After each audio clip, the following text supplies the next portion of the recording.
Welcome back. Congressional chaos.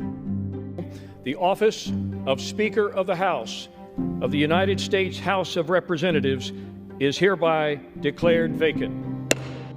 For the first time in American history, the House of Representatives of the United States does not have a speaker. This comes after former Speaker Kevin McCarthy was ousted from the speakership earlier this afternoon following a motion to vacate introduced by Representative Matt Gaetz of Florida. What's going on is unprecedented and has not been seen ever before. We'll break down everything that has led up to this, who the key players are, as Kevin McCarthy has announced that he doesn't intend on running again, how things go forward, and what this means for our politics. We'll be taking a look at those stories today, Tuesday, October 3rd, 2023. From Ishan Media, this is a special edition of the Ishan S. Show, the ouster of Kevin McCarthy. With me, your host, Ishan.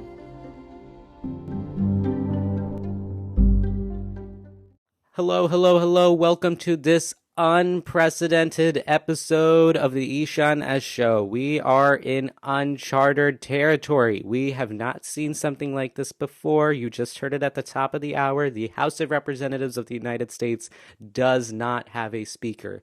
And this is because now former Speaker Kevin McCarthy was ejected from his speakership earlier today. I've been following this story for a while, the build up to it, everything that's been happening. I am not going to say I was surprised by it, but it's still definitely a shock that it happened and it went through and everything has happened, because I've been following politics for a long time. I've never seen anything like this. This is the first time that a U.S. official this high up has been removed from office. Kevin McCarthy is not the Speaker of the House anymore. And effectively right now, we don't have a Speaker of the House. And that is going to be the case until next week on Wednesday at the earliest. And that is set by the new acting Speaker, the Speaker pro temp, Patrick McHenry from North Carolina, who is running the House until we can elect, well, not we, but the Republicans can elect a new person. So what is going on?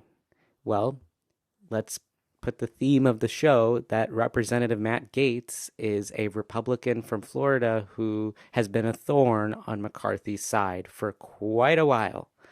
And it's not controversial to say that because that's a fact. Even McCarthy and 200 Republicans in the House do not like Matt Gaetz. Like, at this point, there is no one in America that is a big fan of Matt Gaetz. And Matt Gaetz, when Kevin McCarthy was initially elected to be Speaker of the House, he made a few concessions because he had a very difficult time becoming Speaker of the House. And one of those struggles was that it took 15 rounds of voting for him to actually win the speakership. He had a very eventful speakership, for the record, but it took 15 rounds. They had to vote 15 times for it to get to the point where they could actually settle on him, and that was because of a lot of concessions he made. Now, one of the biggest concessions that Kevin McCarthy made was this option to members of his conference. One person would be required to make a motion to vacate the chair. What that essentially is a no confidence vote. It takes one person. That's not how it's been previously. Under Nancy Pelosi's rule, that was not how it was. In previous instances, when you wanted to do something like that, you usually could not get away with it with one vote. But Kevin McCarthy made a concession to this right flank so that they would vote for him. And that was that it would take one vote. And that is what was put in play today. One vote, one person took to introduce the resolution to get him kicked out. So what led us to this point? What exactly happened? So a spending package was being debated. I'm sure you read about it. The U.S. government was about to shut down this weekend. It was Saturday. at midnight. That was the deadline, and it was very imminent. And it really, a week ago, we did a special episode a week ago, honestly, even for the Friday episode, I know we did a debate analysis episode, but honestly, I was very strongly considering doing a shutdown episode because seriously speaking, we were really looking down the barrel of a government shutdown, which means that the government would not be able to operate. And that was because in order for the government to function, at a time of renewal, the government, which is the House, the Senate, and the White House, need to agree on a budget for the government to effectively function. And once agencies and the executive branch run out of those funds, they can't do anything. They can't pay their people. They can't do their job. People get, furloughed, which means you can't work. It's crazy. But we were looking down the barrel of a government shutdown because they couldn't agree on anything. Democrats and Republicans in the Senate got a bipartisan deal, but Kevin McCarthy on the other side was having a really hard time. He was really struggling to get something through.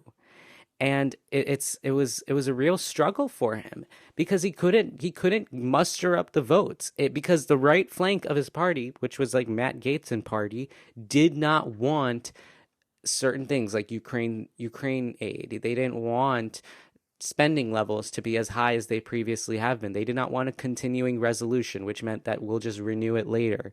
They wanted 12 separate bills for separate committees. They wanted to cut spending by a big amount, which good for them because that's their priority. But the problem was you're in a divided government, and in a divided government, that's just not possible. So, it needs to be bipartisan. It cannot just be it's my way or the highway. But that is something that they did not get.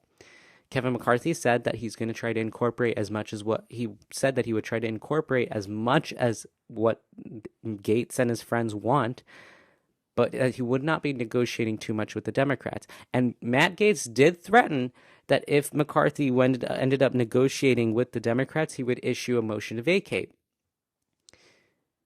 In the end, when everything seemed imminent, even on Saturday, I can tell you, I was telling people I expect the government to shut down. It was very surprising when I found out that a deal was reached. The Senate had made a deal, and Kevin McCarthy met with Democrats, and a deal was made.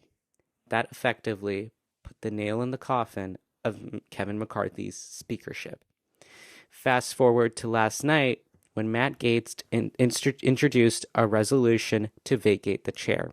He introduced it last night. He said he would do it on Sunday, on all the Sunday shows that he was on. He said he was going to do it. That was his intention, and he did it last night.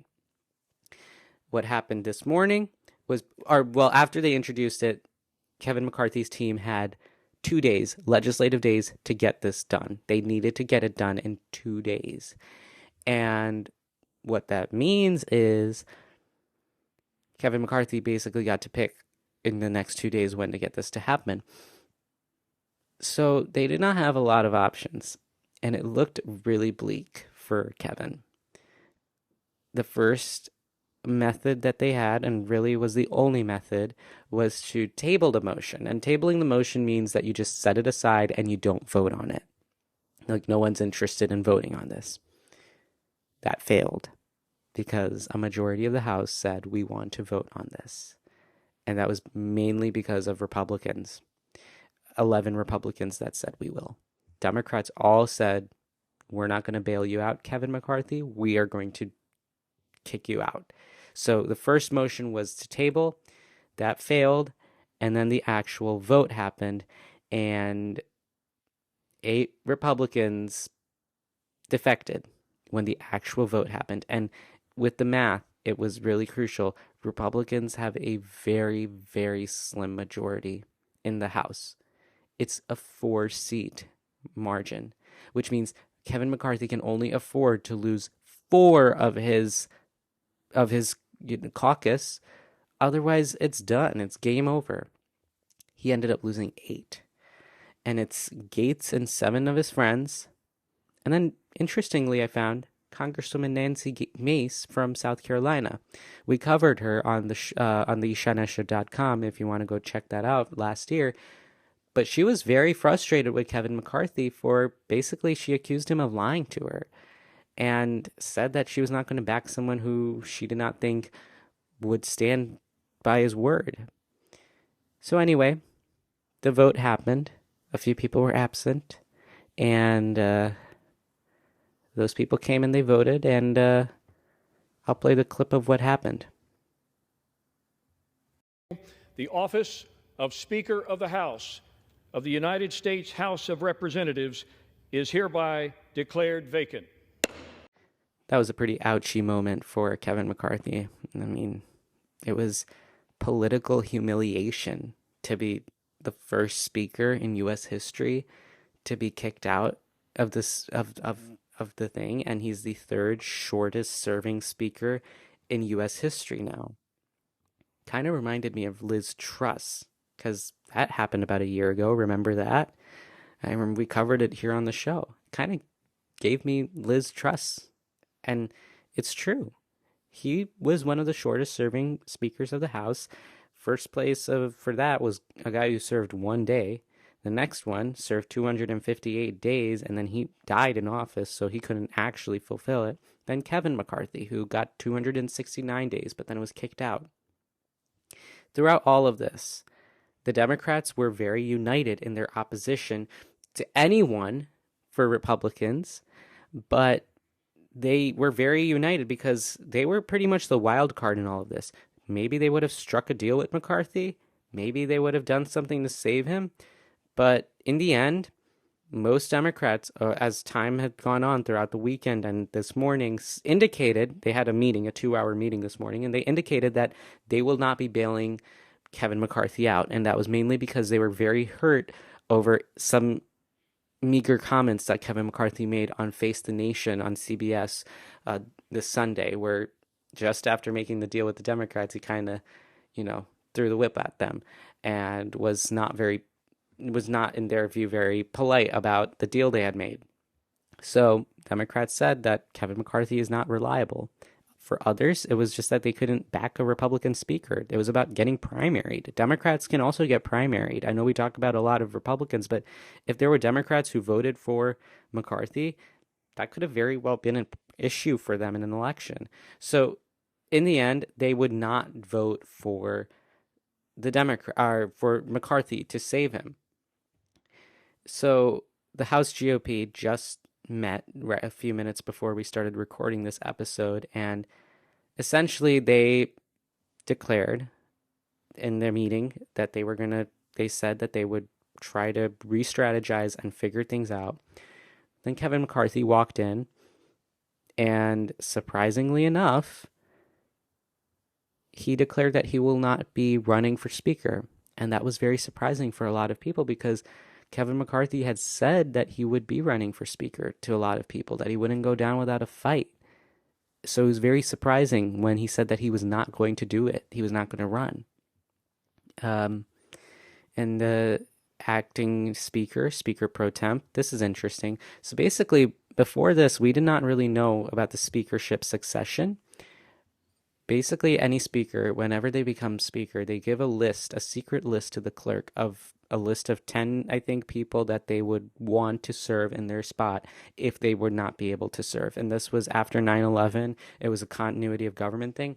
So McCarthy put Patrick McHenry of North Carolina. He is a pretty, moderate guy. He's not moderate, but he's like moderate in the sense of his like the caucus. He's like in the middle there.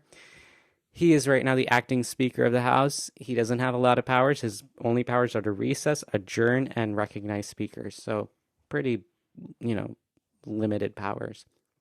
Anyway, Patrick McHenry declared in this GOP meeting that they had, after Kevin McCarthy said that he would not run, that there would be a candidate forum on Tuesday of next week, so a week from today, and that there might be a vote. They weren't very clear, but there might be a vote on Wednesday to pick a new speaker. Now, whether that means that Republicans are voting just amongst themselves to pick a nominee, or if they've decided, or if the whole floor vote happened. We don't know. But until then, the House is on recess, and we do not have a functioning Congress, which, oof, funny stuff. So with that, that means we have to look for successors. And some names that are being thrown around are McCarthy's number two, Steve Scalise. Steve Scalise is the majority leader. He is his number two, but right now he is battling blood cancer. He is getting treated, although Steve Scalise does say he's very confident in his ability to function as Speaker. But there are some people out there that are not showing the same confidence. But again, we'll need to see. There's Patrick McHenry. He's a figurehead, acting pro temp. There's Elise Stefanik. She's come up a few times. She took Liz Cheney's job when Liz Cheney was ousted as the number 3 House Republican. Elise Stefanik was put in. Then there are a few other people that are being thrown around, but no matter what happens, this is going to be an interesting battle because no one is going to have done it in the backdrop of something like this. And the fact is that they still, whoever it is, they're going to be. Kevin McCarthy was a weak speaker from the start. He was weak, and I remember declaring it on the show that he is going to be probably one of the shortest serving speakers in U.S. history. I said it, and he was a weak speaker. I do think the next speaker will also be even weaker. And this is because this speaker is taking over from someone who had such a difficult time getting anything done. It makes no sense that Matt Gaetz and party are going to get anything done either.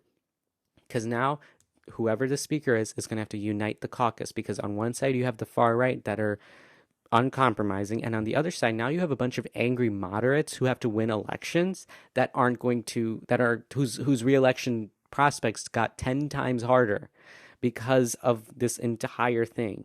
This is a political disaster for Republicans, and it just shows the dysfunction of our politics. Like, this isn't even Republican anymore. It's a dysfunction in our politics in general, where you have such a big fight going on between the two sides.